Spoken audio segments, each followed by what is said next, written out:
Se tem algo que todo fã de música tem em comum, é um passaporte carimbado pelos mais diversos festivais, dos de pequeno porte em bares e teatros aos gigantescos com transmissão pela TV. Hoje é dia de pensar a importância que esses eventos têm para as cenas musicais e também para o público.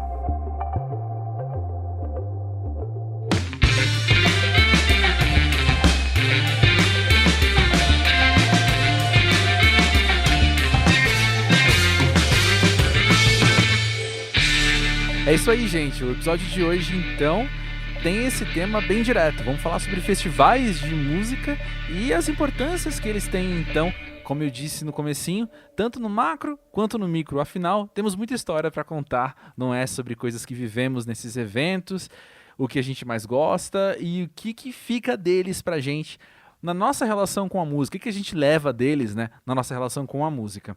Existem várias particularidades quando temos a oportunidade de viver vários shows em sequência e também experimentar todo aquele entorno não musical, muitas vezes, né, que contribui muito para como entendemos o que é um evento desses. Sendo produzido no fim de 2020, esse episódio toca também no fato de estarmos vivendo uma pandemia e como esse contexto afetou a produção dos eventos musicais no Brasil.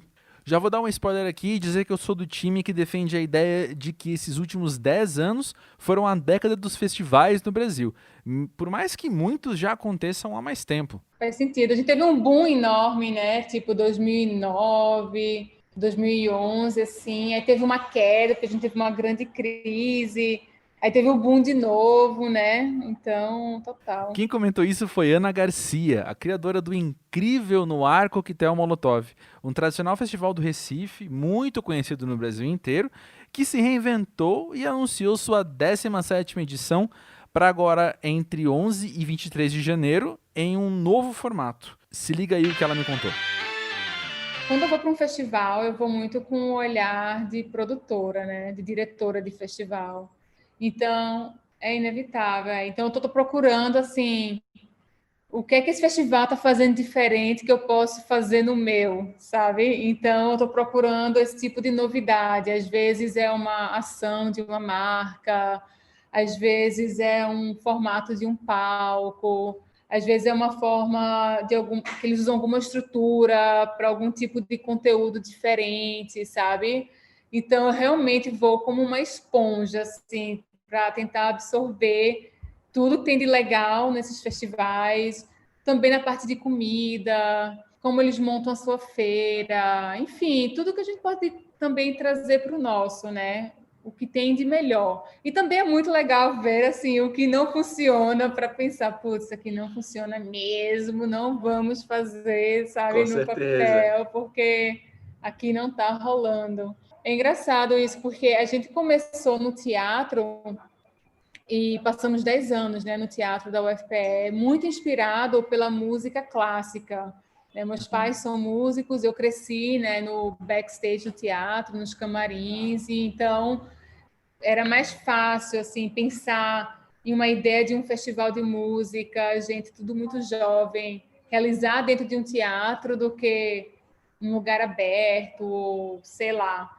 Mas, assim, depois de uns anos ali no teatro, 10 anos, né, para ser bem exata, e a gente começou a viajar muito e conhecer outros festivais. A gente foi muito inspirado, assim, no Brasil, pelo Meca, que começou a fazer um festival, né, numa área verde muito bonita, e também, assim, claro, os festivais gringos, a Pitchfork, Coachella, né, que tem essa coisa do ser aberta, ao ar livre. Então, fomos muito inspirados assim por esses festivais na hora de pensar o que fazer com o Coquetel Molotov depois dos 10 anos, né? Então, foi aí que a gente chegou assim, nessa solução de é um festival que tem que acontecer de dia também, tem que começar cedo para ter uma experiência inteira ali nesse espaço incrível. Então, em vez de fazer 2 dias menores, vamos fazer um grande dia, né? Pegando todos esses momentos assim de dia, tarde, pôr do sol, noite, sol nascendo, sabe? Perfeito. Engraçada a história que você contou, porque você começa o festival com foco no palco e à medida que os anos vão passando, você desenvolve ele para os lados, assim, né? Ele vai crescendo em outras direções também. Porque, tipo, a galera não tá lá só pela música, né? Música eu acho que é a chave de tudo, assim. É muito importante a nossa programação ser incrível, né? Fazer uma curadoria foda. Mas se a gente não tem todas essas outras coisas atreladas assim ao festival, você não vai ter uma experiência única. E hoje, assim, sei, os festivais estão todos um pouco parecidos, né? Eu ainda posso, tudo bem, eu ainda defendo muito a curadoria do coquetel, a gente tem um lance diferente, a gente traz artistas um pouco mais experimentais, que a gente arrisca mais e tal. Mas, assim, eu quero que as pessoas, quando vão para o coquetel, eles sintam que isso é uma experiência única. Só no coquetel acontece isso, né? Só no nosso vai ter uma batalha de Vogue, vai ter, sei lá, né? Então, assim, eu acho que é importante para criar essa identidade única de um festival. Tudo que acontece em paralelo.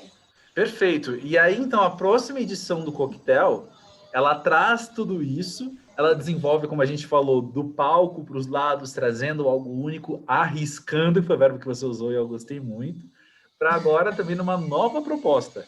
Como é que foi chegar nela? Conta um pouco para a gente. Ai, foi tão difícil chegar nela, porque a gente sabe fazer evento físico, né? A gente sabe fazer esse tipo de produção, assim, ninguém é especialista em digital, né? Muito menos a gente, assim. Você tem alguns festivais que tem esse toque, né, tecnológico com música. O coquetel realmente não é isso, ou pelo menos não era isso e passou a ser agora. Foi muito difícil, porque a gente está vivendo um momento que as pessoas estão assim tendo uma relação diferente agora com o online, né? No começo foi uma febre as lives, a galera queria estar na frente do computador, né? Assistindo esses shows, enfim, sentindo que está fazendo parte, né, de algo. E agora as coisas começaram a mudar, né? As pessoas estão saindo mais, enfim. Então, a gente queria fazer algo que fizesse sentido para o momento e, ao mesmo tempo, criar um conteúdo que fosse durar para sempre, que a gente possa assistir 10 anos depois e falar: nossa, que incrível, olha que, o que a gente fez. Finalmente, depois de meses discutindo, argumentando o que a gente deveria fazer, chegamos na ideia de fazer uma série. Então, serão, assim, shows únicos, mais curtos, vai ter conversa, a gente está indo para um lugar incrível, bucólico, com muito verde, com água e rochas e animais. E a gente vai fazer uma brincadeira com chroma key. Então, a gente vai trazer umas gravações assim com outros artistas de fora que vão vir para esse mundo, né? Que é engraçado que existe aqui em Pernambuco, mas poucas pessoas conhecem, então é legal também ao mesmo tempo assim estar fazendo isso em estúdios, em lugares que também que tiveram, né, que parar durante a pandemia. Enfim, foi muito difícil, mas estou muito feliz agora, assim, com o formato que a gente escolheu. Eu acho que a gente ainda está inovando, vai fazer algo completamente diferente e, novamente, fazendo uma curadoria bem especial, sabe? Mas Ana, eu fico pensando que quando eu vejo a história do Coquetel Molotov ao longo dos anos, ele está sempre refletindo também bastante do que estamos vivendo como um todo. E mesmo quando você falou ao longo da década passada, e o Molotov é anterior a ela, né? Mas ao longo da década passada que a gente tem booms, aí tem encolhimentos, e aí tem desafios novos. Esse é mais um momento de atravessar fazendo o festival, respondendo ao desafio, fazendo o nosso melhor, né? Sendo criativo, como você falou. Mas é isso. Quem faz festival é especialista em crise, sabe? Em desafios. É isso. A gente sempre viveu em crise. A cultura está em crise no Brasil há anos, muito antes do Coquetel Molotov. O Coquetel Molotov tem 17 anos. Então, assim, realmente temos que lidar com ela da melhor forma, de uma forma criativa. Eu acho que temos a sorte assim de conseguir fazer isso, porque a nossa base nasceu na crise, né? Assim, eu cresci com... Meus pais são músicos clássicos, coitado. Você acha que a cena independente não tem incentivo? Você não sabe como é a música clássica, é zero incentivo. Então, assim, eu cresci com eles, né? Batalhando pela música clássica, criando um festival de música, lutando por espaço. Então, eu já cresci com essa dificuldade, vendo a minha família, né, batalhar por isso. Mas a verdade é que todo mundo, assim, da cena independente, né, dos festivais independentes, assim, que tem mais de 15 anos, sempre souberam lidar com a crise. E eu acho que temos sorte, assim, de conseguir enxergar tudo com um olhar um pouco mais positivo, né? E quem consegue ter essa visão, acho que no fim é que consegue sair disso tudo da melhor forma. Mas é difícil, não é fácil ser sempre positiva. Eu já tive meus momentos também.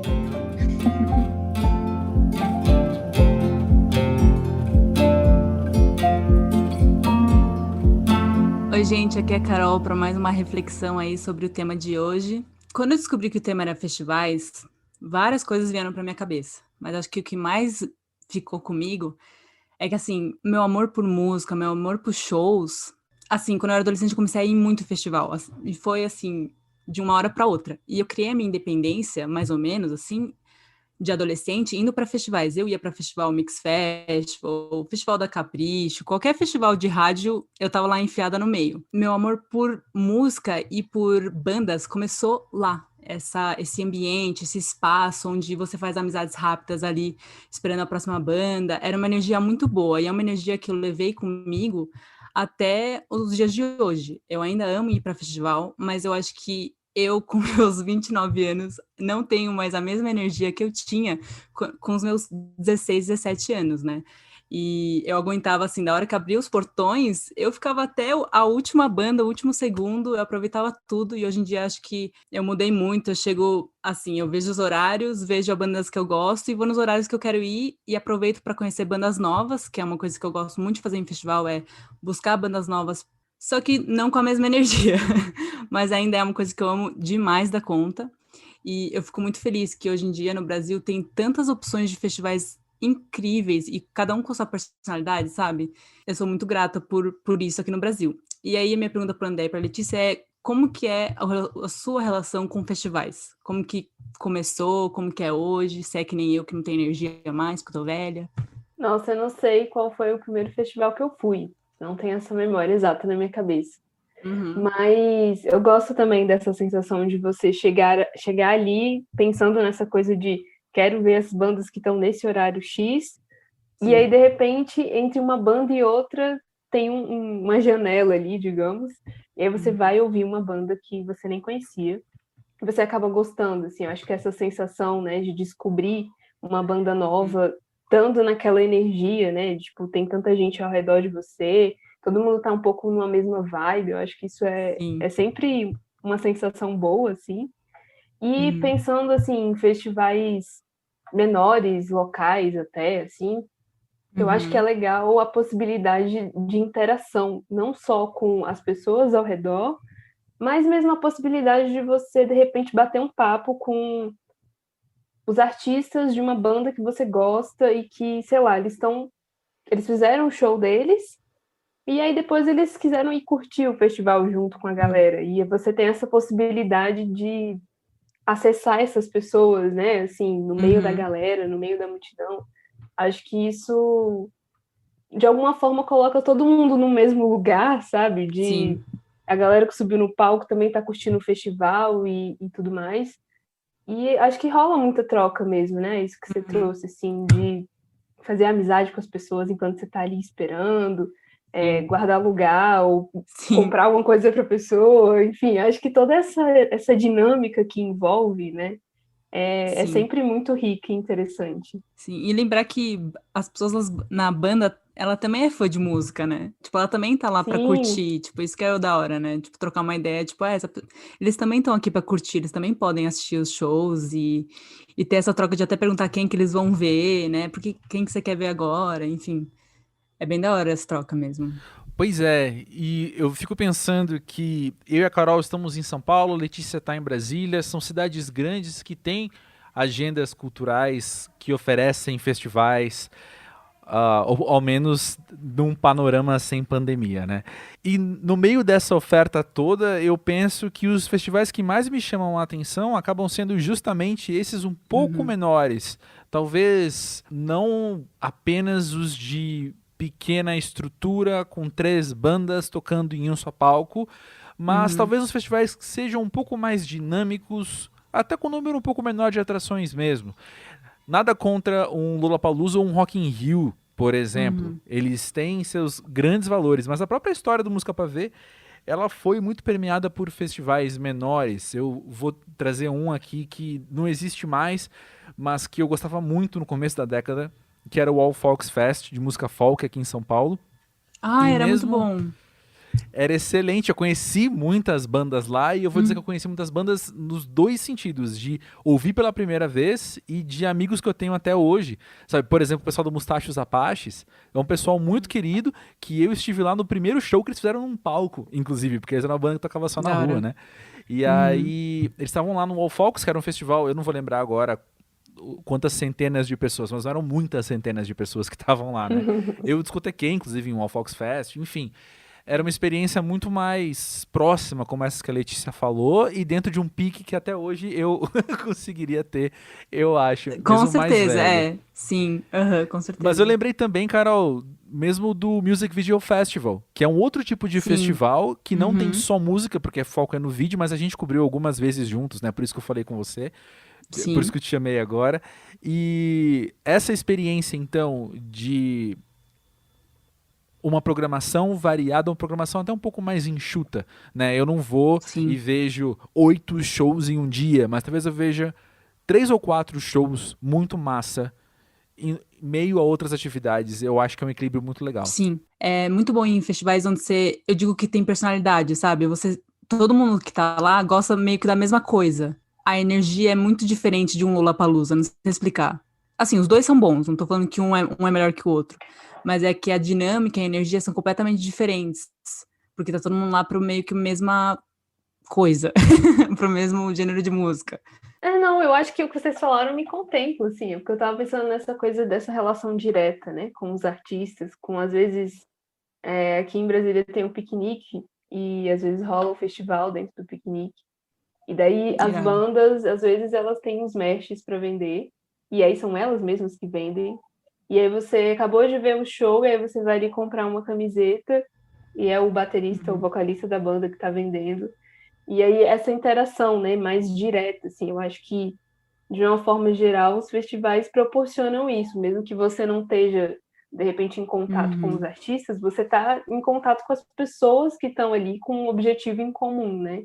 E acho que mais do que só assistir um show ou ouvir um painel ou algo do tipo, acho que os festivais estão permeados desse lugar mesmo de uma experiência comunitária quase, assim, né? Uma coisa de pessoas que têm interesses em comum, estão ali convivendo, dedicando um tempo da sua vida a experienciar aquilo juntos. Assim.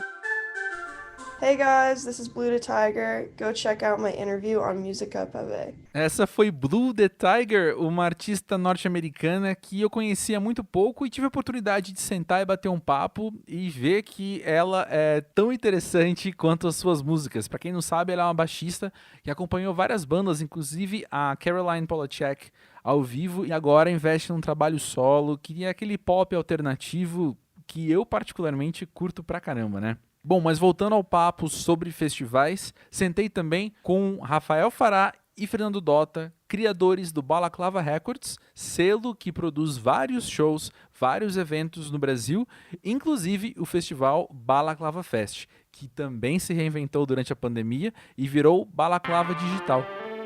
Rafael Fará, Fernando Dota, Balaclava Records. Eu fico imaginando como que é para vocês, ou como foi para vocês chegar depois de tantas edições do Balaclava Fest, vocês terem algo inédito, que é fazer uma edição digital. Como é que foi essa experiência? Como é que foi fazer esse processo de bastidores de enfim, tem uma nova mentalidade, talvez, que precisa, não sei. Contem vocês, estou querendo responder por vocês, mas contem vocês. Tem muita coisa. A gente, na verdade, primeiro, obrigado pelo convite aí, André. A gente sempre acompanhou, né? Música Pavê, baita parceiro nosso, desde sempre. E, cara, é isso, né? A gente teve que se adaptar na força, assim. Então, a gente, desde o começo da pandemia, a gente tinha essa vontade de fazer alguma coisa digital. E a gente até criou um grupo que a gente não tinha, incrivelmente, em quase 8 anos de selo, que era um grupo do casting da Balaclava, que era para a gente começar a debater mais próximo, assim, ideias, né? A gente também já vinha forçando mais a mão em conteúdo, e acabou que foi um período bem importante para a gente também reforçar esse lado na Balaclava, né? Então, ao mesmo tempo que a gente não queria que os nossos artistas ficassem fazendo live por fazer, a gente chegou a fazer bastante conteúdo para o IGTV, a gente fez coisa para YouTube, mas mais assim para Instagram, que a gente inventou alguns novos quadros. E a ideia do festival foi isso, né? A gente tinha o Balaclava Fest, que a gente realiza desde 2015. São 2 edições por ano, né? Uma por semestre. Em outubro do ano passado chegou na 10ª edição, e era um ano bem crucial até para a gente, 2020, porque a gente era uma chance de se reinventar, de ter uma análise do que foram as 10 edições. E, bom, lógico, né, com a pandemia, todo mundo sofreu esse baque, e eu acho que foi uma baita oportunidade também para a gente se forçar a inventar um formato novo. E eu acho que foi muito benéfico também o lance da gente fazer o Balaclava Digital, né, que se tornou o nosso festival digital em outubro, porque a gente teve a chance de ver vários outros festivais fazendo seus próprios modelos, né? Isso foi interessante. Então, assim, acho que a prática de lives mudou muito entre março e outubro. Tudo, né? Cobrança de cachê, formato que as pessoas consumiriam aquilo. Foi tudo uma grande aposta, assim, para todos os produtores que a gente conversou, né? E eu e o Fará, a gente ficou muito, assim, tentando fazer isso de uma forma interessante e se vendo também como público, como poderia ir além de simplesmente shows, as pessoas nas suas casas fazendo, né? Foi muito doido, né? Esse ano tem sido, obviamente, muito, muito maluco. Mas foi quando deu o baque ali em março, né? Lembrando disso agora, assim, de como as coisas passaram, né? Foram se adaptando e mudando formatos e se desenvolvendo de uma forma muito rápida, né? Então, sei lá, a gente estava ali o nosso último evento foi dia 13, estava coproduzindo ali o Se Rasgam em São Paulo. Vários eventos que iam acontecer daqui a 2 semanas, a gente já tendo que ver o que ia rolar, o que não ia rolar, cancelando coisa ali no meio daquele último evento, né? E já começando a pensar, putz, e agora, né? Que a gente vai ter um buraco, que a gente não sabia. Né? Na época, acho que a gente pensava, putz, acho que até julho tem uma vacina, então até julho a gente está de volta, mas vamos pensar em alguma coisa para cobrir esses 3, 4 meses aí. Isso lá no dia 13 de março. E aí, beleza. E, foi um lance que era assim, né? De 2 em 2 semanas a gente fazia um plano, eu e o Dota, mas as coisas começaram a acontecer tão rápido e as lives começaram a ter aquela enxurrada de lives e já saturar muito rápido também, um formato que também saturou e a gente não quis fazer naquele momento porque a gente entendeu que esse mês que a gente ia ter que esperar para botar esse projeto no ar, ele já ia entrar num formato que não ia ser tão interessante para o público, né? Para isso que o Dado falou, a gente sempre se vê como público e pensando naquele conteúdo, se a gente consumiria aquilo ou não. E a gente falou, putz, isso acho que já vai ficar um negócio muito batido, então vamos pensar em outro. E aí cara, era tipo de 2 em 2 semanas a gente mudava todos os planos e todos os formatos e tudo. Até que a gente chegou nesse lance de tipo, vamos fazer o Balaclava Digital, que vai ser um projeto em que a gente vai tentar englobar tudo que a gente fala nos eventos presenciais, dentro de uma semana de programação, com várias frentes, várias linguagens que estão presentes na Sacola Alternativa, no Balaclava Fest, nos shows que a gente traz separados, no Breve, que é a nossa casa de show, pegar a essência de tudo isso e colocar dentro de um projetão que vai ser o projeto do ano da Balaclava, e fazer isso com uma força legal, tentar uma marca para entrar como parceira, patrocinar, a gente conseguir um alcance maior, né, fazer isso de uma estrutura melhor. A gente acabou realizando com a Heineken, eles foram nossos parceiros nessa. E foi isso, foi um projeto, foi um desafio absurdo, né? Porque, para a gente fazer um show, né, trazer uma banda gringa, a gente traz com o pé nas costas hoje em dia. Mas fazer uma banda nossa, com as pessoas que a gente conhece, gravar de casa, já é um desafio muito maior, assim, porque é toda uma estrutura nova de produção, né?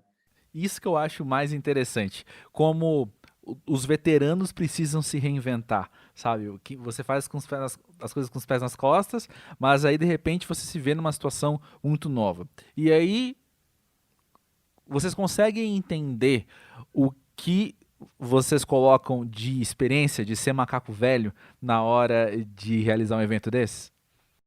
Assim, eu acho que a gente tentou muito também jogar a favor nas coisas que a gente... Assim, duas coisas, né? Uma eram coisas que a gente normalmente não conseguiria realizar em tempos normais. Por exemplo, a gente conseguir que o Mac DeMarco esteja em casa para conversar por 1h30 com a gente. Esse tipo de coisa, sabe? E assim, a gente queria muito, a gente foi criando, né, ao longo dos anos uma rede legal de artistas, bookers, produtoras nacionais, internacionais, e a gente queria também de alguma forma passar isso de uma forma que não fosse só isso, né, como eu comentei, que não fossem só shows, que acabasse ali a conexão. Queria que tivesse um conteúdo informativo, e acho que é isso, a gente tentou se munir assim, com uma equipe bem enxuta, que entendesse a linguagem toda, né? A gente optou por fazer todo o conteúdo pré-gravado para que a gente minimizasse o máximo assim, das chances de erro em streaming, de lags, né, de tudo. Assim. E que todo o conteúdo... A gente queria muitos participantes internacionais também para ter uma visão de como está o mercado internacional, como está a pandemia lá fora, como os artistas e produtores e agentes também estão sendo afetados lá, né? E a gente fez essa questão do conteúdo todo gringo que fosse legendado. Então isso também deu um baita de um trabalho. E a gente também experimentou numa plataforma nova, que é a Twitch, né? Super recente como uma plataforma na área de música, né? Porque sempre foi forte em game, mas agora a Twitch com uma frente de música forte no Brasil, entrando junto com uma série de artistas, a gente achou que poderia ser... Como o festival tinha um caráter inovador, e a gente sempre tenta ir numa linha de curadoria e programação que seja mais fora do comum, a gente achou que a Twitch era muito condizente com isso, né? E depois colocou no nosso YouTube, tá disponível, né, no YouTube, a Balaclava Digital.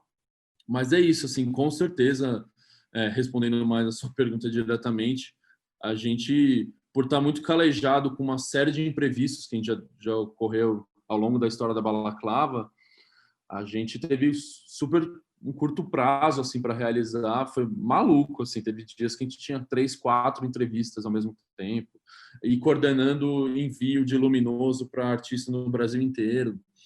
Então, quanto a isso, eu acho que ter tido toda essa experiência já e ter encarado várias buchas aí no caminho foi bem benéfico, eu acho.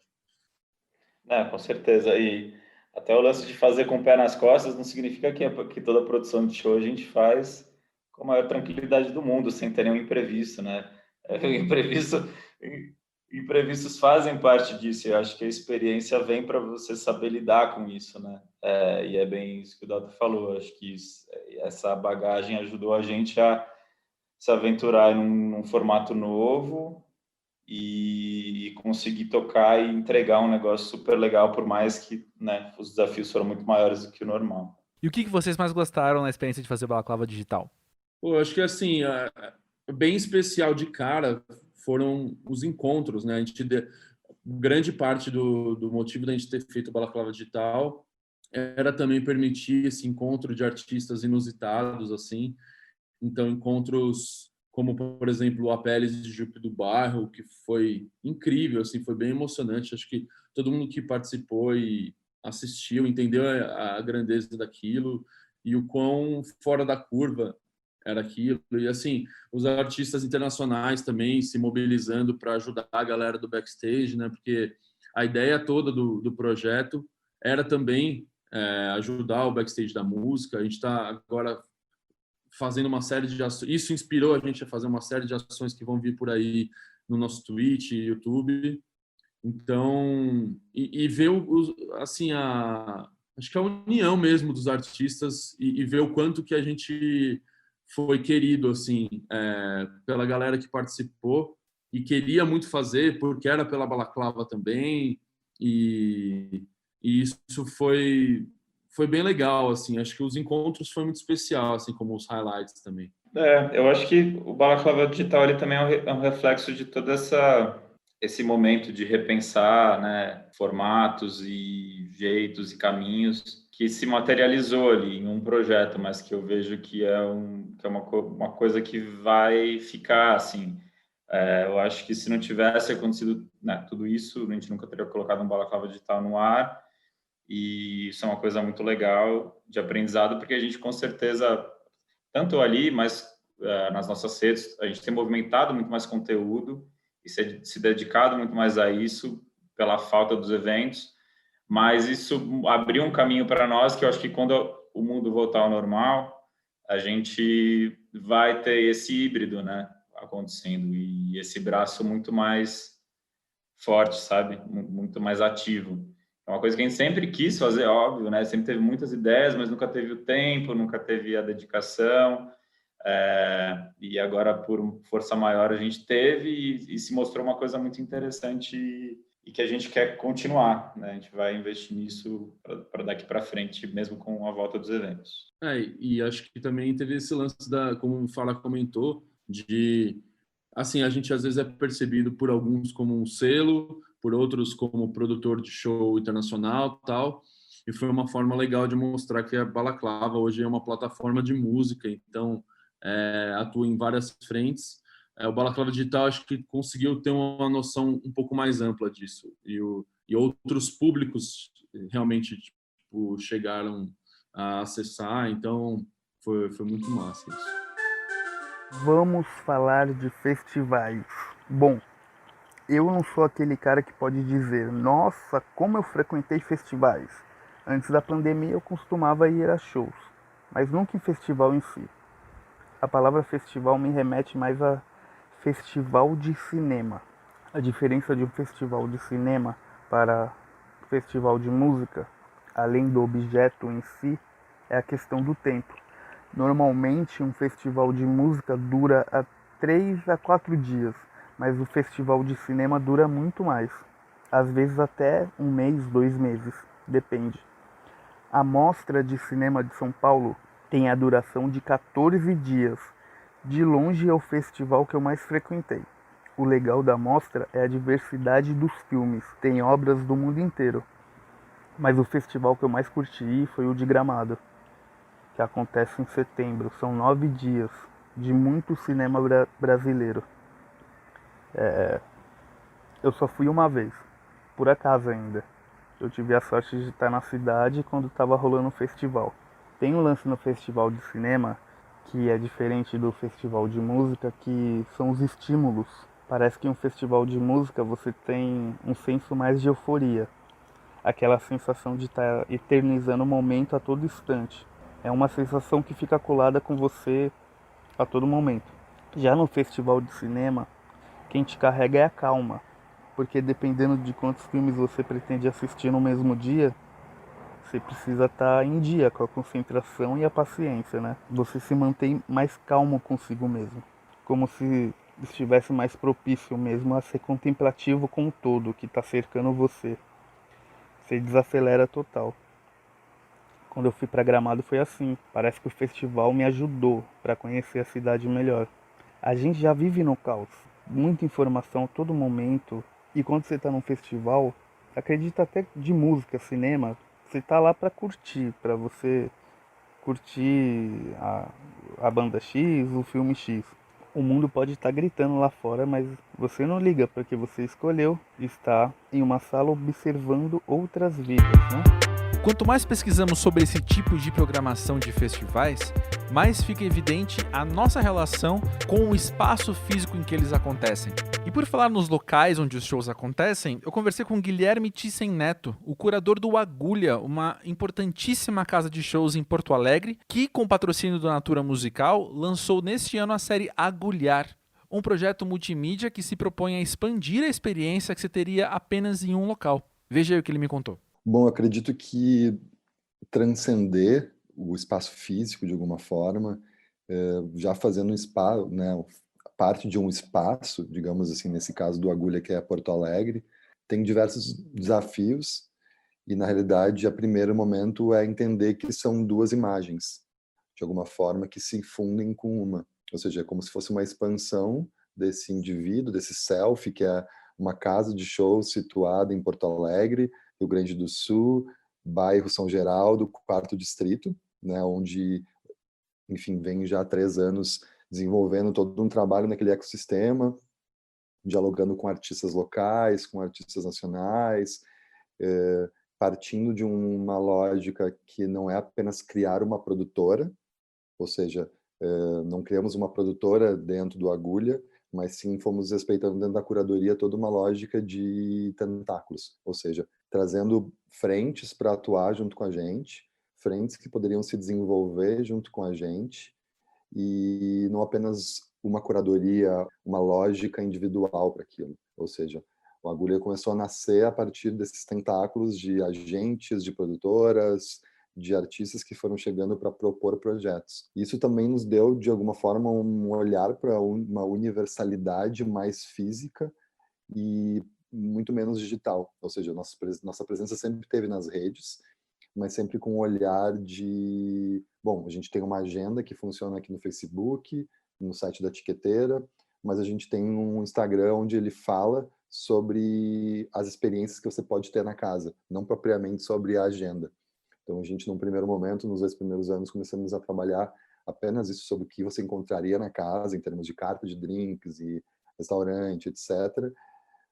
No feed e nos stories, sempre há uma coisa ligada com a agenda. Com a chegada da pandemia e com o desdobramento e o olhar puramente digital, né, sem ter o espaço físico como uma forma essencial e primordial de comunicação, a gente começou a imaginar esse desdobramento muito a partir do projeto da Natura, que é o Agulhar, né, o Agulha.r.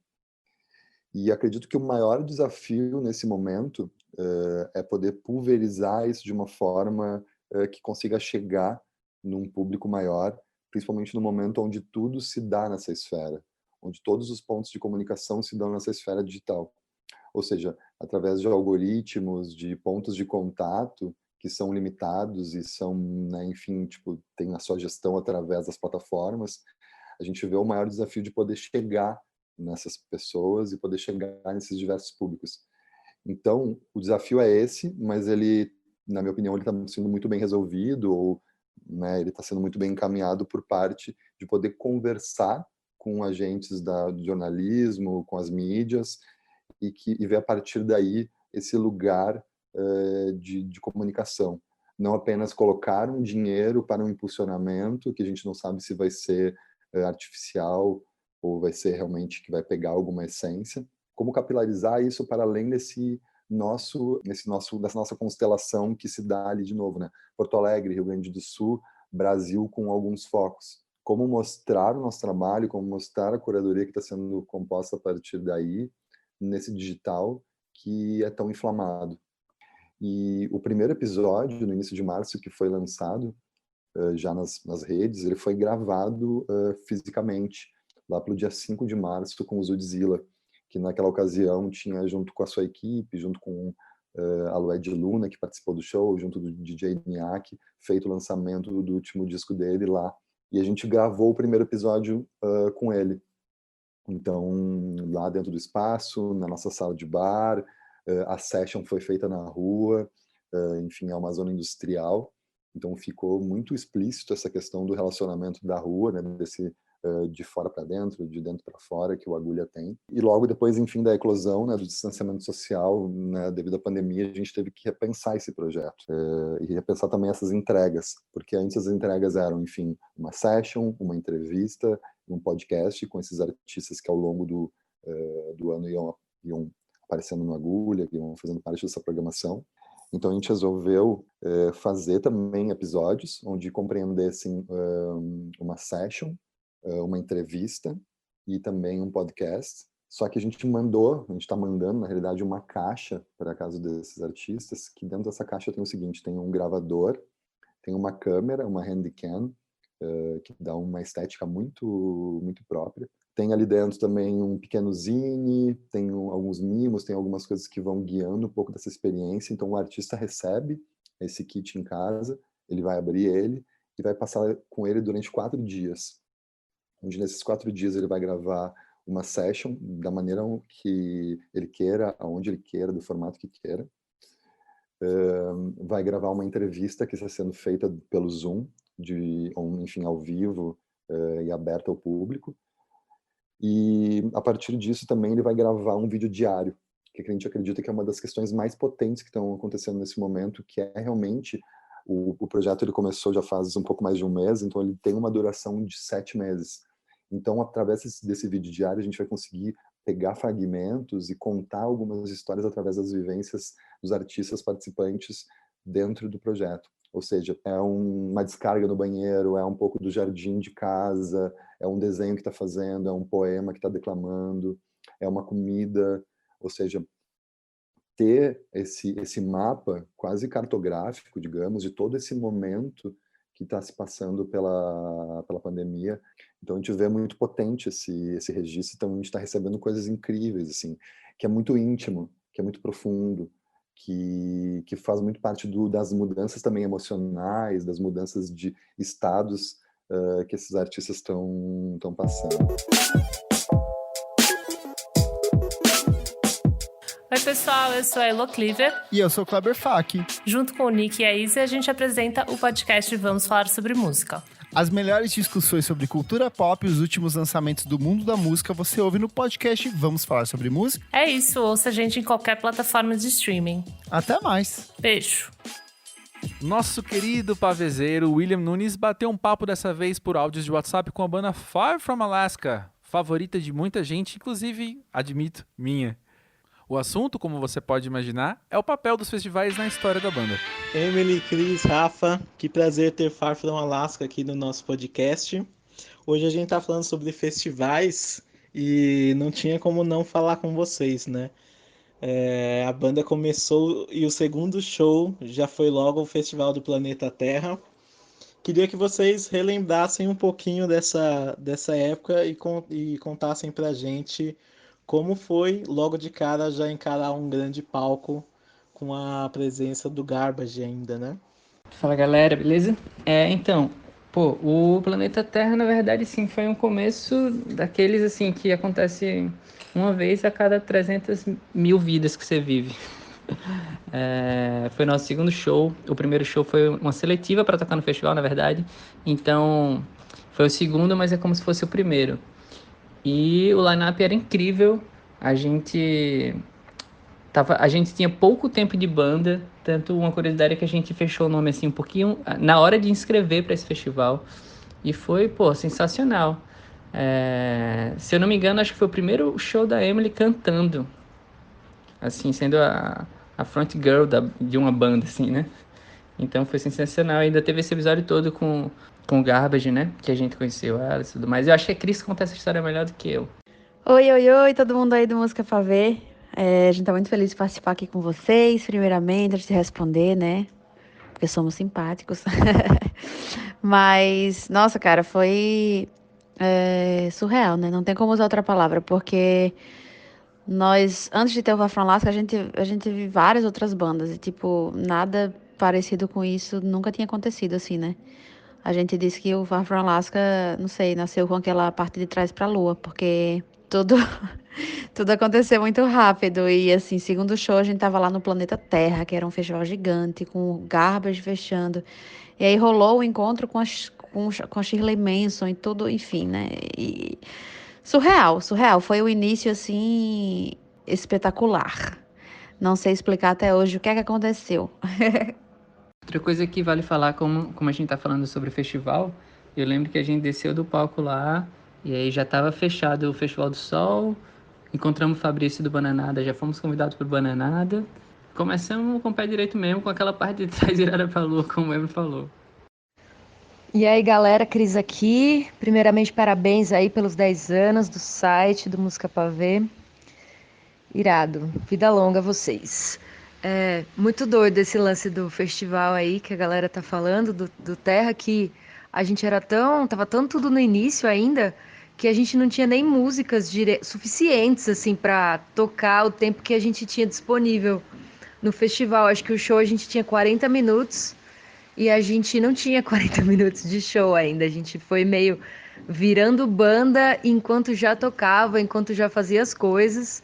Então acabou que a nossa apresentação acho que teve 20 e poucos minutos, eu acho. A gente tocou 4 músicas, que eram as músicas que estavam prontas. E foi como todo mundo falou, né? Foi um começo muito louco. E o lance da Shirley foi irado, porque a gente, poxa, já estava vivendo essa emoção aí de ter se inscrito nesse concurso e ter ganhado e tal. E aí a gente estava no mesmo hotel que todas as bandas. E a gente encontrou com ela no lobby do hotel. E eu sou muito fã e muito tiete. Fui lá falar com ela e tudo. Ela foi muito simpática e olhou nossos crachás e perguntou com quem que a gente tava e tal. Quando a gente falou que era uma banda, que era o nosso segundo show, ela ficou, caramba, como assim? Segunda banda, já estão tocando aqui, pô, parabéns e tal, não sei o quê. E aí, passados uns 3 meses, ela lembrou da gente, lembrou do nome, colocou no YouTube. E aí a gente tinha uma session ao vivo gravada no Costela, que a gente gravou, inclusive, nessa mesma viagem. E aí ela fez um post no Facebook e tal. Foi massa, porque já foi um passo muito à frente, assim, pra gente começar, né? Que massa, gente. Vocês falaram um pouco também aí, saindo do palco, falaram do Sol, do Bananada. Eu queria que vocês falassem um pouco da relação desses festivais, o que tem de diferente, ou o que tem de igual em cada um deles, assim. Vocês passaram por muitos, né?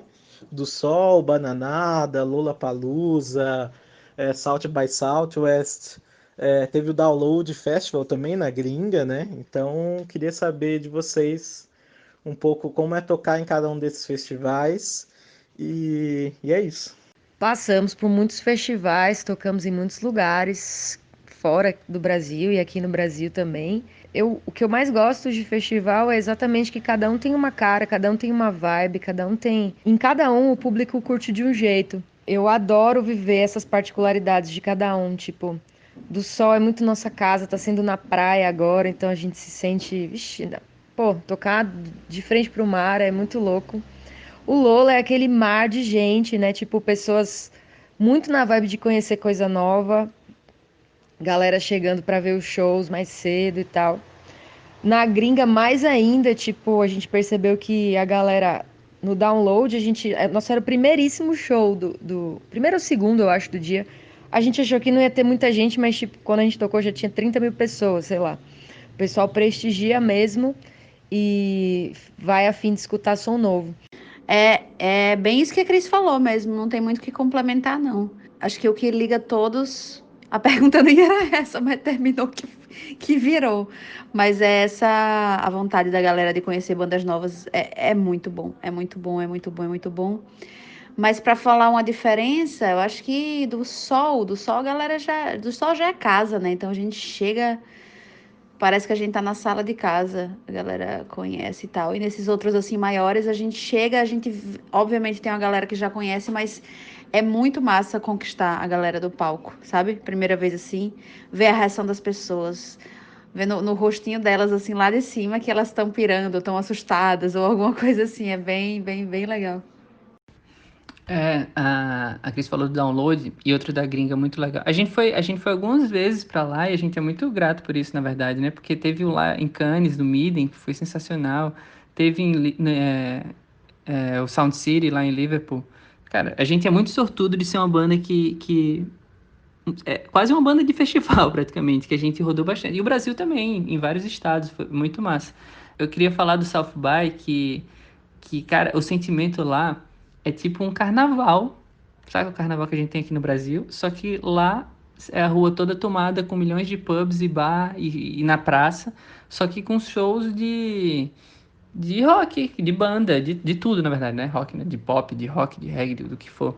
Muitos artistas se apresentando na cidade inteira, é lá em Austin, no Texas.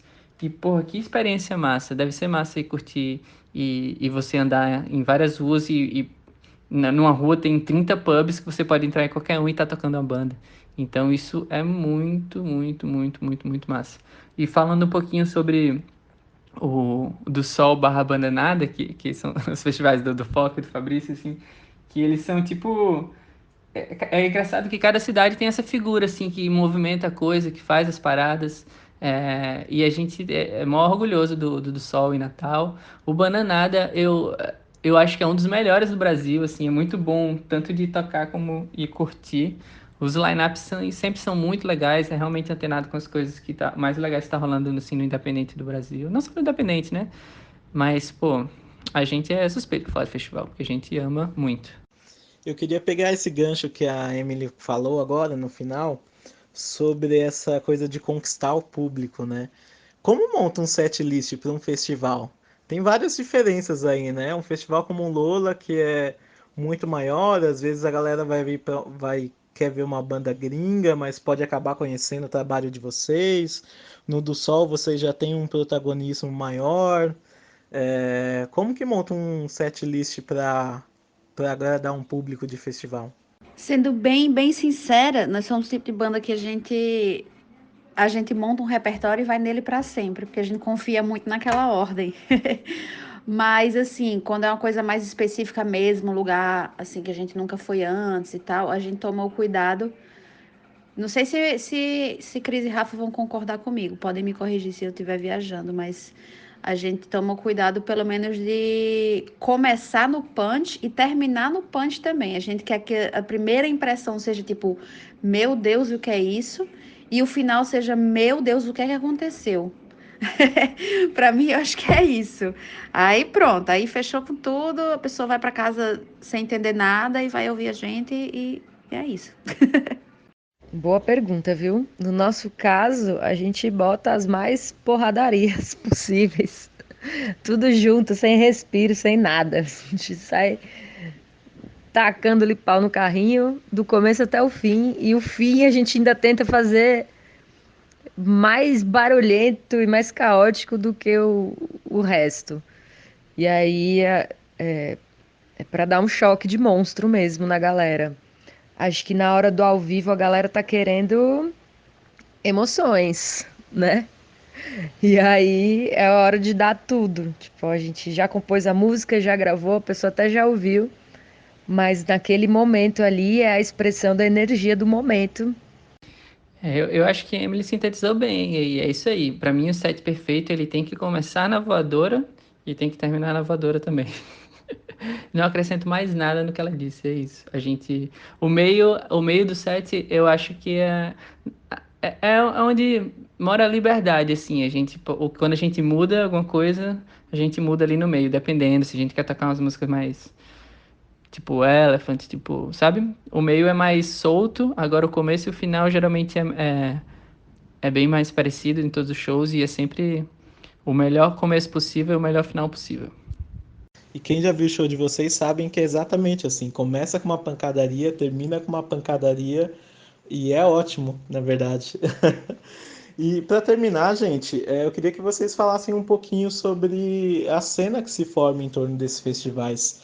Vocês tocaram com muitas bandas, dividiram a estrada aí, os bastidores desses festivais. Eu queria que vocês falassem um pouco disso, né? Até porque a gente vê a relação de vocês com Scalene, Far From Alaska, Medula, Plutão Já Foi Planeta, e várias tantas outras aí. Eu queria que vocês contassem um pouquinho de como são esses bastidores dos festivais. Essa parte é uma das coisas mais legais, cara, acho que de ter banda. Porque independente da gente estar ali trabalhando, fazer o que a gente ama no palco e tal, na hora do show, é muito bom estar rodeado de gente que a gente ama ali atrás também, e fazendo shows, e a gente sai do palco e já vai ver o show do amigo. E a gente tem uma relação muito boa com a cena em que a gente vive ali, né? Você falou aí alguns exemplos, mas tem muito mais banda também que, assim, a galera é brodaça. E é uma felicidade. A gente vai fazer o show e aí meio que já vira um rolê, porque os amigos estão juntos. E aí não existe mais um camarim de cada um. A gente junta os camarim tudo e faz uma festa. É muito, muito especial. Essa é uma das minhas partes favoritas desse meio aí. A cena da gente é bem unida e eu sou muito, muito, muito, muito feliz por isso. Sem falar uma outra coisa também que é uma delícia, que são os feats, né? As amizades tornam as coisas possíveis e a gente faz música com esses amigos e as músicas são incríveis e aí junta nosso público com o público deles e aí é só alegria. Nossa, realmente, muitas das amizades do meio musical que a gente mantém assim até hoje foi uma galera que a gente conheceu em festivais. Scalene, Super Combo, a galera do Ink também, que ficou bem brother. É sempre uma alegria, porque você tá num lugar X do Brasil, tocando no festival, e geralmente tem alguém que você conhece, ou alguém que você gostaria de conhecer, porque ainda rola muito isso, né? Tipo, às vezes você vê o trabalho de alguém que tá rolando agora e tal, e você não conhece, mas chega lá no backstage, tá todo mundo junto, e você tem a oportunidade de declarar sua admiração pelo trabalho de algum artista e tal, e disso acaba rolando uma amizade, acaba rolando feat, acaba rolando tudo, sem contar nas invasões também, né? No fim do show, a gente começou a fazer isso e virou uma grande mania, assim, a última música da banda, só todo mundo que estiver lá atrás, todo mundo que se conheceu, que tiver no corre junto, todo mundo sobe, faz aquela bagunça. Ai, muitas saudades, inclusive. Fiquei até meio triste, meio nostálgica lembrando disso, porque esse ano não teve nada, né? Quase nada, pelo menos. Mas, enfim, espero que tudo volte ao normal. As bandas que a gente conhece, é massa rever. Acontece da gente ficar amigo de bandas que a gente tá ali vendo sempre, né? Vê 6 vezes no ano. Já virou brother, porque curte junto ali. E aí tem essa oportunidade de você ver bandas que você nunca viu, que você queria ver, que você queria ficar amigo, que aí você tem um espaço ali, né, que você pode chegar, trocar ideia, falar de pedal. O que Cris falou sobre as invasões Pô, eu lembrei de uma história que eu acho legal contar aqui, inclusive o Festival do Tomás Scalene, o Coma, que esse show, na verdade, é incrível, foi assim, um dos nossos melhores shows. Se eu não me engano, a Emily tem tatuado esse show no braço, essa data desse show. E, cara, você não tem noção o que aconteceu. Pra mim foi bizarro isso, foi muito surpreendente, porque, assim, pra quem conhece a gente e acompanha as bandas amigas todas, assim, não acontece só no nosso show, acontece no Super Combo, sempre rola uma invasão no final e sobe uma galera das bandas, a gente curte junto ali e tal, e é massa mostrar que a gente é tudo brother e as coisas fortalecem assim. Bem, mas voltando aqui pro Coma. Estamos lá no final, doideira. Cara, quando eu olho pro lado, o Lenine está no palco com a gente, pulando igual o adolescente com a gente. Doido, curtindo muito. E eu falei, caralho, como assim o Lenine tá aqui, velho, que massa.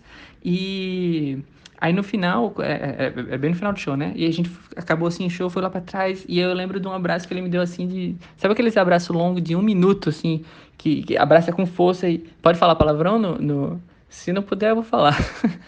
Porque foi as palavras dele, assim, ele me abraçava e só falava, puta que pariu, caralho. Pô, esse é o elogio máximo, né? Ele não falava nada, ele só xingava e no abraço apertado, e pô, fiquei muito feliz e honrado com isso, foi massa. Depois a galera falou que ele chegou lá já querendo, ele falando pra galera, pô, quero ver o Fafo Malasca, que horas? Quero ir pro festival na hora que eles vão tocar. E ele realmente foi e curtiu muito, e pra mim foi muito doido esse momento. E é isso, cadê o Coma? Saudades Coma.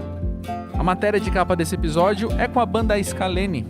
Conversei com Lucas Furtado e Tomás Bertoni. sobre a experiência que eles têm nos grandes palcos, a relevância que os eventos têm para eles e inclusive sobre o Festival Coma, em Brasília, do qual Tomás é um dos 8 sócios. Tomás e Lucas, como teria sido a história do Scalene se não existissem festivais? Ixi, Caraca, que difícil, cara. Começou assim, velho. Nem esquentou. Devia ter tomado mais café. Eu acho que é difícil pensar como é que seria a música mundial se não tivesse tido festivais, né? E a música brasileira como um todo hoje, sem os festivais também, seria... Acho que a gente estaria num outro sistema. Ainda mais porque se a gente está falando de festivais como um todo, o Festival Vila Mix, por exemplo, não ia existir. E aí, tipo, esses grandes encontros sertanejo, pop, funk e tal, acho que seria bem diferente. Acho que até mudaria a forma como esses artistas produzem música. Se pá, tá ligado? Tipo, Eu essa é acho uma coisa bem que... complicada. Mas pensando um dos efeitos que festivais tiveram na gente, eu acho que ver shows de estilos diferenciados e de artistas do Brasil inteiro, e até, dependendo, gringos, e conhecer a galera, trocando ideia e bebendo junto e tal, acho que faria uma grande diferença, assim, da gente abrir cabeça, de ser influenciado, até de diversão, né? Uma diversão de trabalho, assim, né? Que você que vai muito festival sabe como é que é também. E aí, eu acho que essa influência toda, eu acho que é o mais impactante. Eu acho, pensando não somente do show, né? Porque nessa coisa toda que a gente absorve estando em festivais. E pensando na história do Scalene, qual a importância que vocês veem dos festivais mesmo, na história de vocês, na trajetória, na linha do tempo? A gente, quando começou a tocar em festivais, assim, a gente pegou os últimos momentos do Fora do Eixo ali, né? E foi muito interessante observar que a coisa toda se profissionalizou bem mais, foi também, não só por isso, né? Eu acho que as plataformas digitais começaram a ter rendido um pouco mais de grana, o tanto que as próprias plataformas começaram a ajudar a impulsionar artistas também, vários fatores. Mas foi muito interessante observar ali de 2010, 11, 12, a partir de 2013, eu acho, principalmente, como que o midstream brasileiro se consolidou, passou a de fato existir e ser sustentável para dezenas de artistas de diversos estilos. E os festivais sendo grande parte, o grande fator nisso, assim, e sendo a maior vitrine que as bandas têm, né?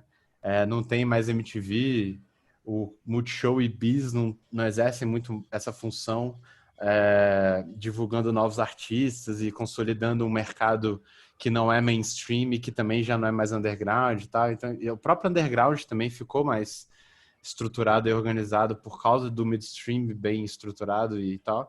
E aí foi massa, porque eu acho que isso mudou muito a perspectiva. Eu fico pensando como é que seria a gente começando hoje em dia, já sabendo que existe esse lugar, sacou? Porque o nosso começo de carreira foi todo pensando em fazer a nossa parte até para que esse lugar exista, assim, né? Tipo, juntando com outros artistas, organizando eventos, sabe? Tipo, tentando ajudar a fazer a roda girar desse mercado, né? Pra gente não precisar... Sim, porque teve uma época ali que ou os artistas eram mainstream ou eles eram underground, né? E não sei, eu acho que para mim, pelo menos, uma das coisas que mais pegou como festivais, assim, foi de interessante, de importância, foi essa transição, assim, de tipo um limbo, né? Do início dos anos 2000 até o começo dos anos 10, né? Por conta da internet, bababá, mercado fonográfico, etc., que todo mundo já sabe como é que foi. E aí os festivais nessa dinâmica toda. E foi interessante ver essa mudança, esse caminho. Total. Eu admito que o primeiro show do Scalene que eu vi foi no festival, inclusive. Eu vi no Lollapalooza e eu lembro até que eu tive que fazer todo um malabarismo, porque era ao mesmo tempo do Far From Alaska. E aí eu fiquei meio que entre os dois palcos. Nosso show começou, aí o final dele já tinha começado o Far From Alaska. A gente também saiu do palco e saiu correndo pra ver o final do show dele. Isso, foi bem isso. Eu consegui ver grande parte dos dois, eu fiquei feliz com isso. Mas foi muito interessante, porque até tem uma entrevista com você, Lucão, no site, semanas antes daquele show, que eu sinto que eram na minha visão daqui de fora, eram as últimas páginas daquele capítulo na história do Scalene, que era, naquele ponto, vocês estavam indo pro Lollapalooza e de lá iam pro South by Southwest na sequência. E foi o contrário, a gente veio do South by e tocou no Lola na sequência. Então vamos me corrigir, a entrevista é antes de vocês irem pro South by Southwest. Porque você fala sobre vocês na entrevista. Mas foi perto o suficiente, cara, mandou bem. É tudo naquela época, são as últimas páginas desse capítulo, então. E aí, eu penso que, de certa forma, ali também era emblemático vocês perceberem que vocês estavam com o nome no cartaz em 2 grandes festivais, que tem o peso por si só no nome também, embora desconhecessem o que ia acontecer nos próximos momentos da história de vocês ali também, né? E pra mim, sei lá, Lollapalooza e Rock in Rio, que eu acho que são os 2 mais impactantes do Brasil hoje, tipo, tiveram outros, mas eles meio que vão e vêm, né? Digo assim, de mega festivais.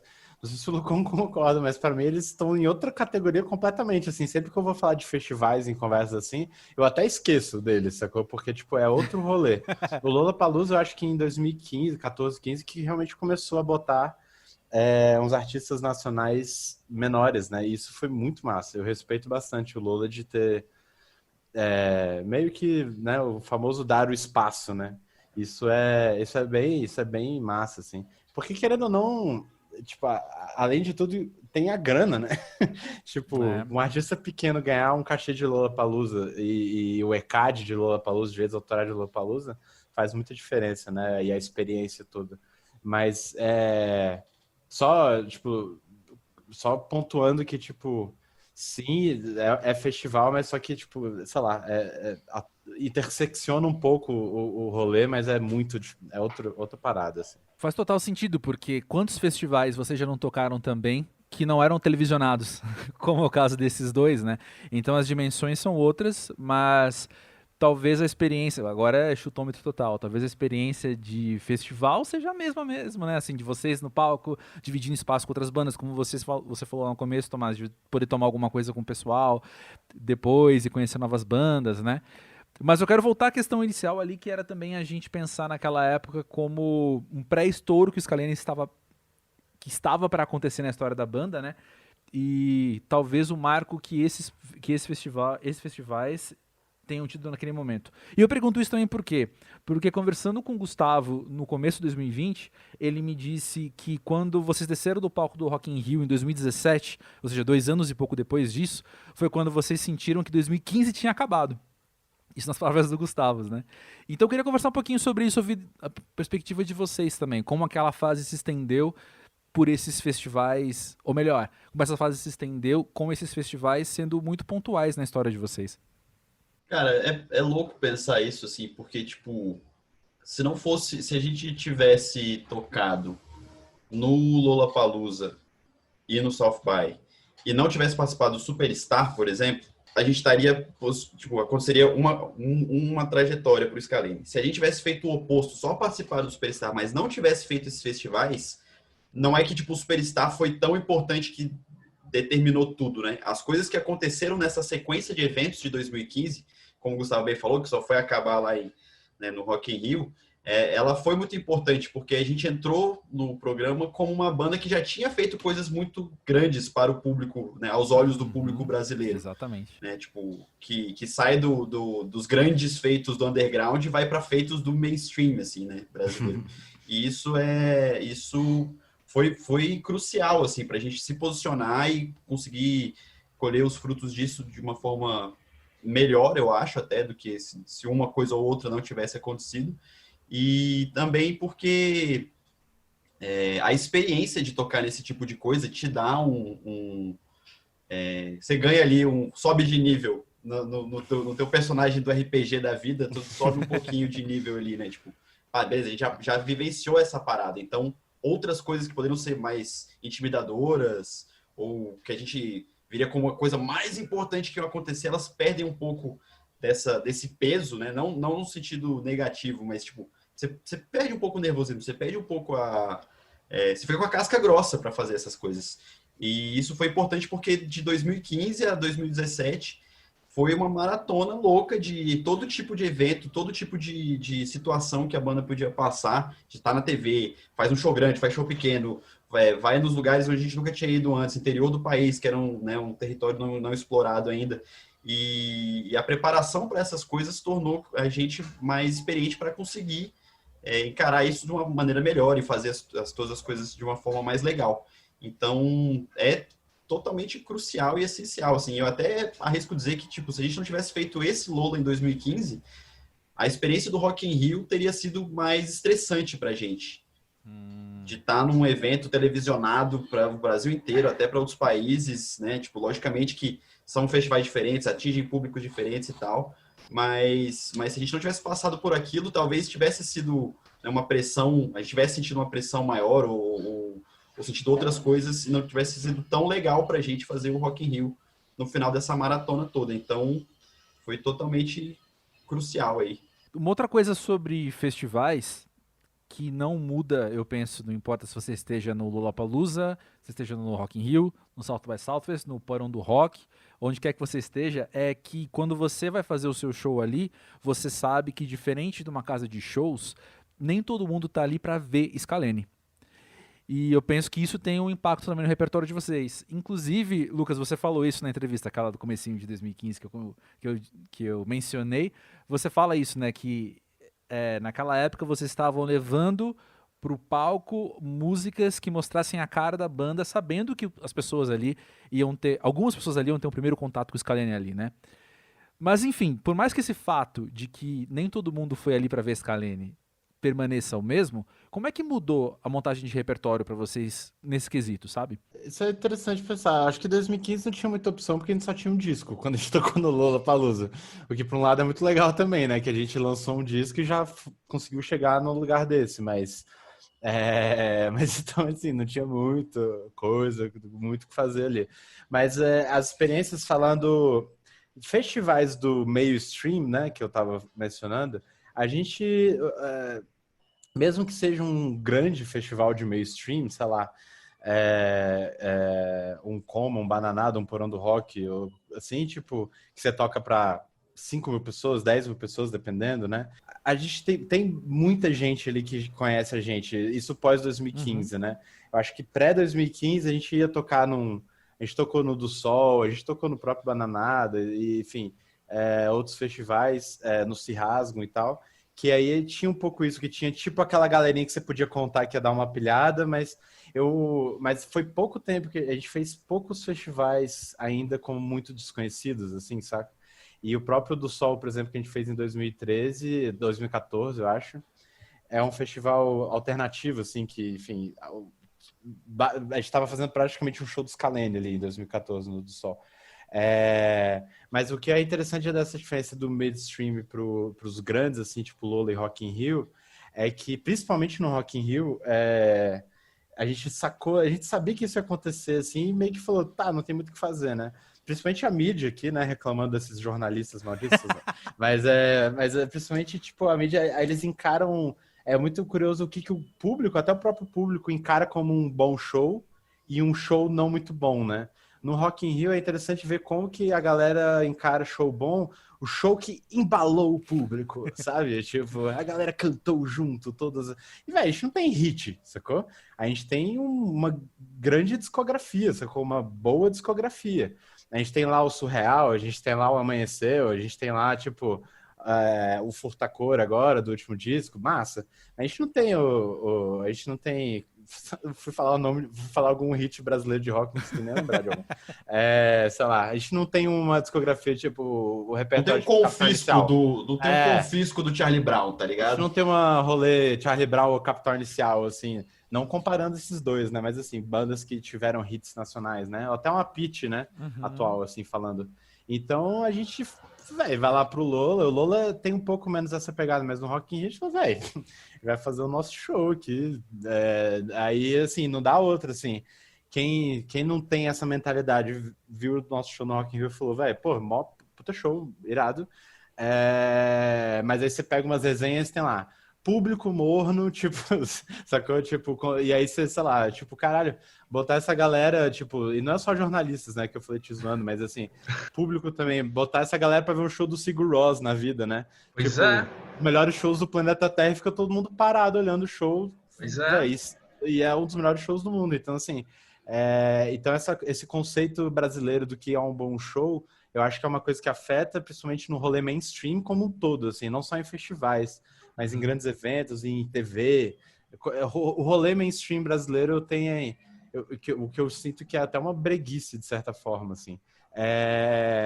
E aí, no midstream, eu acho que varia do tamanho e o perfil do festival, mas principalmente depois de 2015 a gente sente que o público, você vê que o público, que mesmo o público que tá parado assistindo o show, você vê que ele tá apreciando, e a gente depois de 2015 tem uma galera suficientemente nossa ali cantando junto para também ter aquele sentimentozinho de casa, sacou? E outro de que tem a galera cantando junto. Então, acho que a gente não precisa adaptar. Então, assim, respondendo resumidamente, pré-2015 a gente só tinha um disco, então não tinha muito o que adaptar, sacou? E pós-2015 a gente não precisou adaptar muito, sacou? Porque, por um lado, o mainstream, tipo, adapta o quanto quiser, a gente vai continuar não atingindo essa demanda, entre aspas, do mainstream, e a gente meio que faz o show que a gente quer, assim mesmo. Revanche, então. Conta pra gente, o que faz um bom show de festival? Um show que embale o público, tô usando. Não sei, Lucão, o que você acha que faz um bom? Acho que depende do festival, né, velho? Depende bastante do horário que você assim. toca. Porque, por exemplo, isso que o Tomás falou que depende do festival é muito sério. Porque você vai lá no Rock in Rio, né, pegando esse que é o, digamos, o maior possível no Brasil agora. Se você vai lá assistir uma banda... Então, o headliner da noite, você vai assistir o Iron Maiden naquele dia. A última banda vai fechar a noite. Todo mundo que tá lá conhece todas as músicas, sabe de cor todas as paradas. Você chega lá, não tem fogo de artifício, não tem um boneco gigante de um zumbi, não cai 20 backdrops, né, de trás da banda. Se essas coisas não acontecem, esse show vai ser um show ruim. E até pra mim, que não sou o público dessa banda, eu espero assistir essas paradas quando eu vou num show desse porte com um artista desse tamanho, né? Por exemplo, eu lembro que acho que foi o Queens of the Stone Age que tocou uma vez no Rock in Rio. Posso estar enganado sobre essa banda. Não sei se foi o Queens, se foi o Foo Fighters, que fez o show que eles fazem sempre, que é os caras no meio do palco rockerando pra caralho, parado na frente do microfone tocando. Showzão, pra mim, showzaço, sacou? Maravilhoso, As críticas é a mesma coisa, show morno, o Metallica do Lola, velho. O Metallica no Lola, lembra do show do Metallica no Lola? Pronto, que eles fizeram um palquinho juntinho, os quatro, foi irado, velho. Eu lembro que a gente tava no Sul, lembra? A gente tava fazendo algum show no Sul. E aí a gente vendo no quarto do hotel, a gente, caralho, que rockeragem, irado. Aí entra no Twitter, vê as críticas, depois a gente...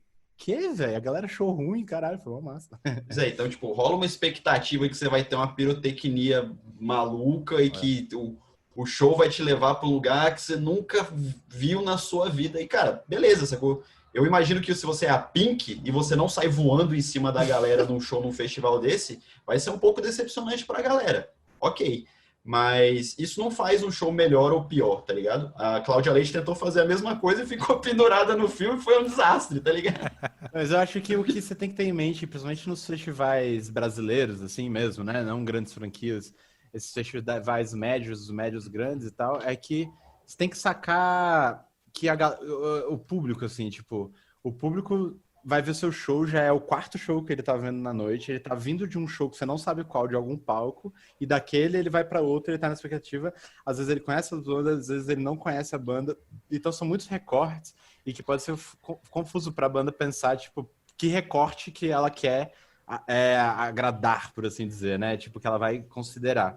Mas eu acho que o que eu sinto que festivais desse mainstream brasileiro, eu sinto que tem uma energia catártica, sacou? Constante nesses festivais. E o que eu vejo funcionando muito nos últimos anos nesses festivais são shows intensos e principalmente shows dançantes, sacou? Seja dançante de Roda Baiana System ou um dançante tipo Luiz e os Alquimistas, sei lá, sacou?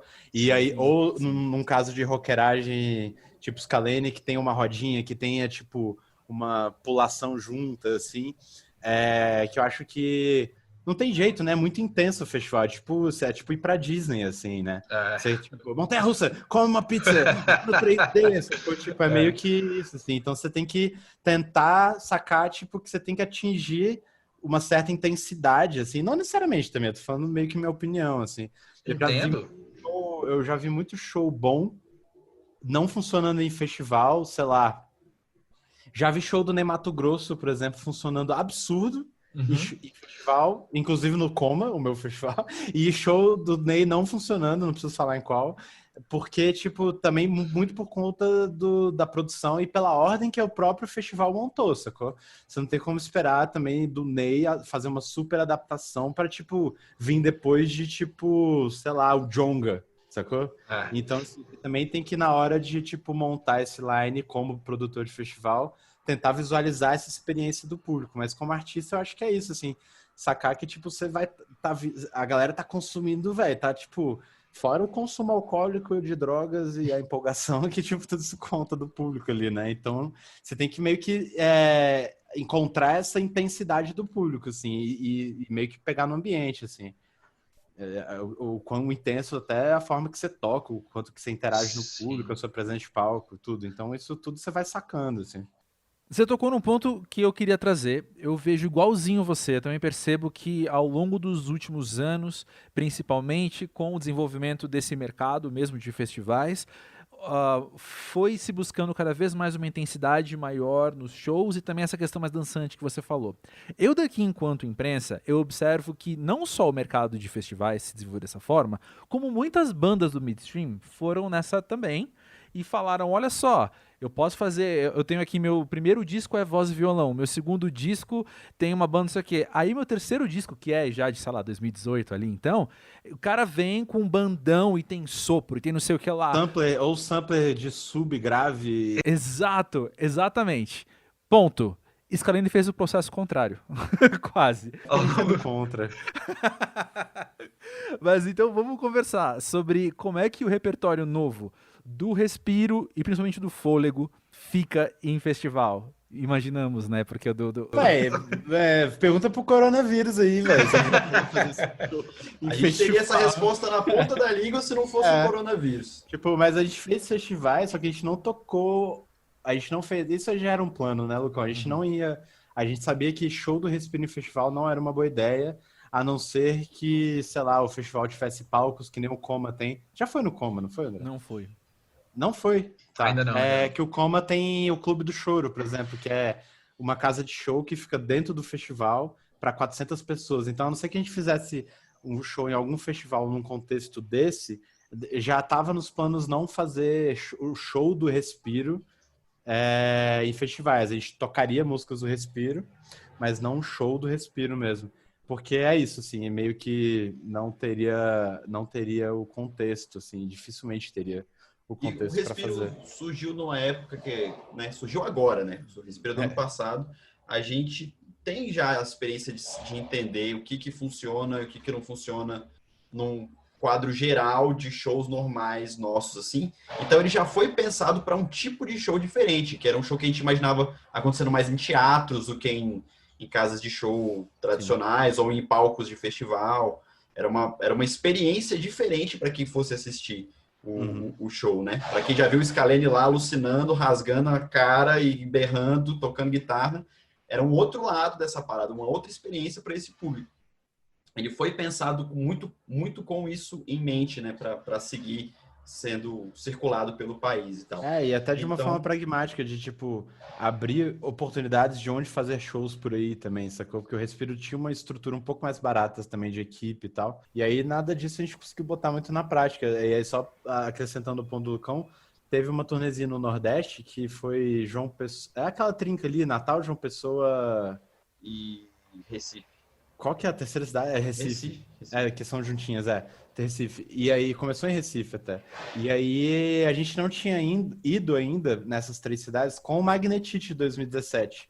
Aí a gente conversou entre nós e falou, velho, foda-se, né? Vamos tocar a gente tocou umas 2 do Respiro, mas a gente fez o show que é um show mais do Magnetite, sacou? Porque, tipo... E a gente falou, beleza, vamos voltar ano que vem, fazer um esforço para voltar ano que vem, que seria esse ano, tocando Respiro. Foi até uma decisão sagaz, assim, de, tipo, variar, sacou? Como essa trinca é muito massa de fazer, e não sei por que a gente pulou ali o segundo... Acho que a gente fez no começo de 2017, antes do Magnetite, e não fez de 2018, enfim. Sim. E aí ele falou, vamos fazer o Magnetite, porque aí a gente trabalha para voltar ano que vem com o Respiro, e aí a gente ganha meio que 3 shows extras, assim, né, de show novidade nas cidades. Então a gente estava lidando essa parada de que show fazer muito caso a caso, assim, sacou? E era como uma ferramenta mesmo, sabe? Do que era mais massa para o público e o que era até eventualmente melhor para a gente, inteligentemente, estrategicamente, financeiramente falando, sacou? Uhum. E Tomás, você citou o Coma algumas vezes. Conta pra gente um pouco mais sobre o festival e sobre seu envolvimento com ele. Tipo, que nem eu falei, né?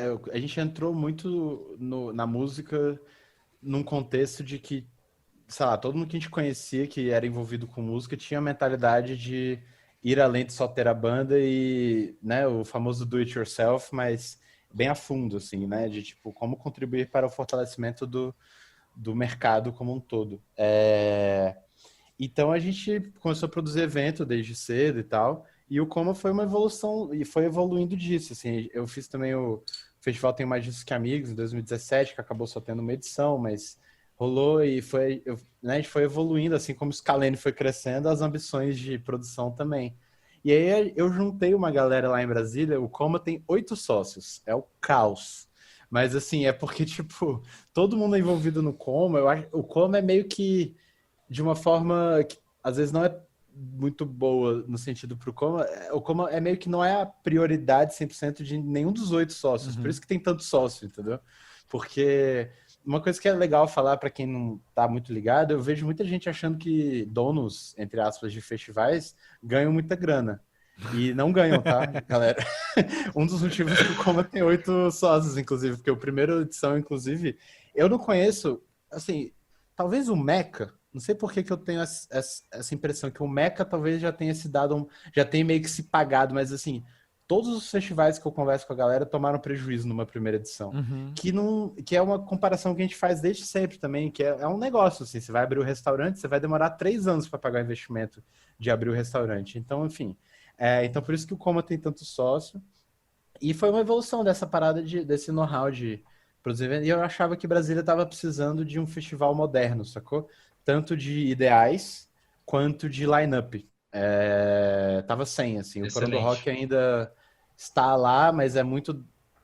Não só é bem voltado para o rock, mas uma mentalidade no próprio rock que já não é muito atualizada, né?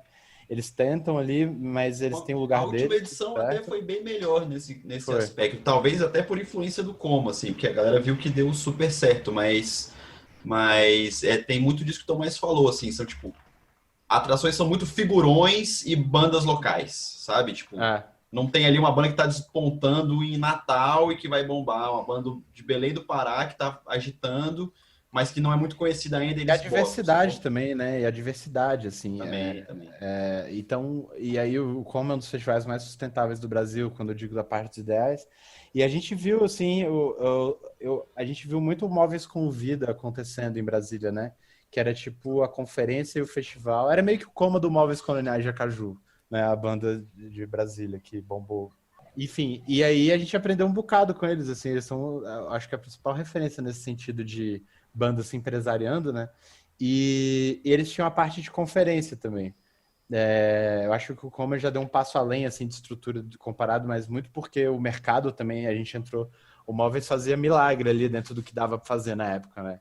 E aí a gente também sacou, a gente viu a importância que era isso. Então a gente pensou, pô, fazendo agora com o mercado mais estruturado, tendo mais grana e expandindo, tem muitos benefícios que a gente pode trazer para o Distrito Federal e para o mercado nacional de fazer uma conferência maneira no Coma. Então é meio que isso, assim, Brasília estava com esse gargalo, assim, de line, de representatividade, de estímulo de mercado.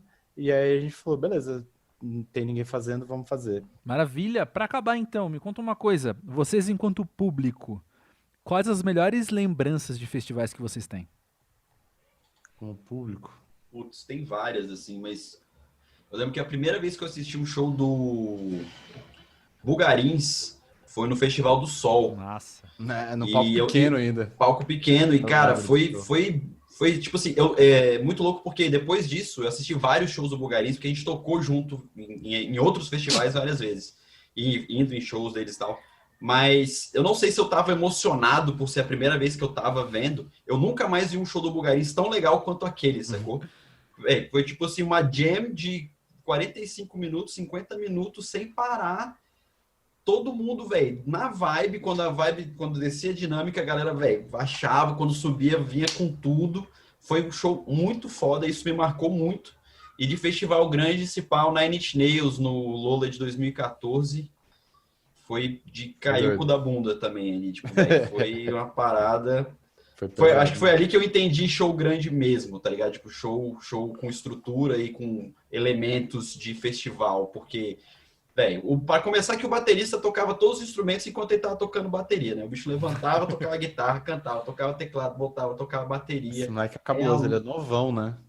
Velho. E aí a luz mudava, e aí tinha uma hora que apagava tudo, ficava só o Trent Reznor cantando o cara com a luz na cara dele. Você via o cara lá fisicamente segurando uma luz no bicho, assim, dentro do palco. Eu falei, isso é muito doido, sacou? Ninguém tá fazendo isso aqui em volta. Vamos, todo mundo tem que subir o nível aí para chegar lá. Então acho que essas duas experiências foram inesquecíveis, assim.